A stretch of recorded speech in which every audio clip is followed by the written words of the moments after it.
Good evening, I'm Camelia, and this is KiniNews. Azalina Othman Said believes that there shouldn't be a gag order on Najib Abdul Razak's royal pardon review. When asked about it today, this was what she said. Law and Institutional Reform Minister Azalina Othman Said believes that there shouldn't be a gag order on former Premier Najib Abdul Razak's royal pardon judicial review. She told reporters this today when asked about the Attorney General's Chamber's move to seek a gag order over the matter. She said in her personal opinion, there shouldn't be a gag order as the matter is already in the public domain, and Parliament is going to sit next month, so it will be raised again. While opposing the gag order, Azalina acknowledged that the AGC might have its legal reasons. She said they will submit it to the court, so let the court make the decision, and we have to respect the court. When asked who the gag order would apply to, Azalina said she was unsure and couldn't explain the rationale behind the application. She said she wouldn't know since she is not in the AGC. Yesterday, it was reported that the AGC had sought to impose a gag order surrounding Najib's royal pardon judicial review. Still on the addendum, Puad Zarkashi has urged the AGC to review its plan to apply for a gag order. Umno Supreme Council member Muhamad Puad Zarkashi has urged the Attorney General's chambers not to seek a gag order on former Premier Najib Abdul Razak's royal addendum judicial review. In a post on Facebook, he said it will worsen the trust deficit towards the government. He pointed out that public comments on the matter are overwhelmingly negative and said a gag order prohibiting them from discussing the issue will lead people to believe the government has many more secrets it wants to hide. He added that speculations and negative assumptions will circulate on social media, further damaging the government's credibility. Yesterday, Malaysia Kini reported the AGC, which is representing the Pardons Board and the government, informing the Kuala Lumpur High Court that it would file an application for a gag order. Najib's counsel Muhammad Farhan Muhammad Shafi said he was made to understand that the AGC sought the protective order and gag order not just for court documents, but for the entire judicial review proceedings. Najib's judicial review seeks the implementation of a royal addendum allowing him to serve the remainder of his 6-year jail sentence under house arrest. Moving on to the ham and cheese sandwich issue, Akmal Saleh has responded to DAP's youth chief over the matter. Umno Youth leader Dr. Muhammad Akmal Saleh and DAP Youth Chief Woo Kah Leong have exchanged suggestions for alternative career paths for each other. This was in their remarks over the ham and cheese sandwich issue. In a post on Facebook last night, Akmal told Woo that if is unable to understand the sensitivities of Muslims and Malays in this homeland, then it is better if he does not become a leader. Instead, he said Woo should go sell ham sandwiches. In response to Woo's reminder that politicians should not burn bridges to score political points, Akmal said this was not about being a hero.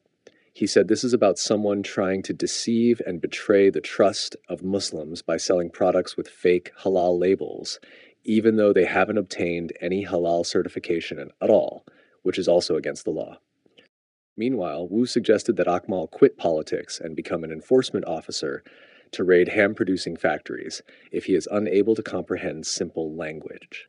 Woo stressed that DAP Youth has never supported any entity attempting to disrupt societal harmony, and no members has ever supported traders who deceive with halal labels. He added that if any party is found guilty under the law, the entity should face the consequences based on the rule of law.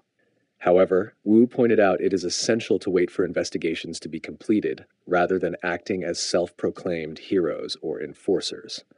The war of words between the two erupted after Woo criticized Akmal for purportedly sensationalizing the KK Mart ham and cheese sandwich issue and fanning racial tensions. Before we move on, if you'd like access to news like this and more, scan the QR code on the screen and subscribe to Malaysia Kini. Meanwhile, PKR Youth has expressed concern over Muslim consumers' trust in halal-certified products if action is not taken over the unauthorized use of the halal logo on the sandwich and called for an investigation. PKR Youth has urged the authorities, particularly the police, to conduct a comprehensive probe into allegations that KK Mart and its supplier, Shake and Bake Cafe, have been selling ham and cheese sandwich products bearing the halal logo without the required Malaysian halal certification. In a statement today, PKR Youth Information Chief Nabil Halimi expressed concern over the implications of such actions on Muslim consumers' trust in halal certified products. He said the unauthorized use of the halal logo is not only a breach of the law, but also creates confusion and undermines the confidence of consumers. He added that corporations, including manufacturers and distributors, must take full responsibility to ensure their products comply with regulations and respect the sensitivities of consumers. He also encouraged the public to utilize the Malaysian Halal app and portal to verify the halal status of products and report any suspicious activity or fraud to the authorities. Nabil also called on all parties to trust the relevant enforcement bodies to carry out investigations and take stern action in accordance with the law. Yesterday, KK Mart clarified that the sandwich was made by Shake and Bake Cafe, which had produced halal certificates for the chicken, ham, and cheese slices used in it.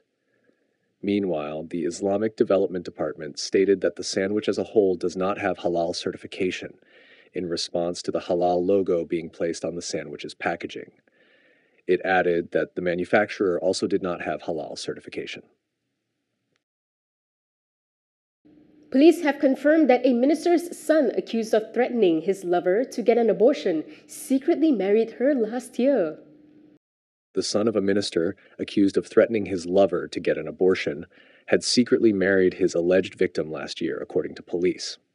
Inspector General of Police Razaruddin Hussain told reporters today that the police had verified his marriage certificate from a neighboring country as being legitimate.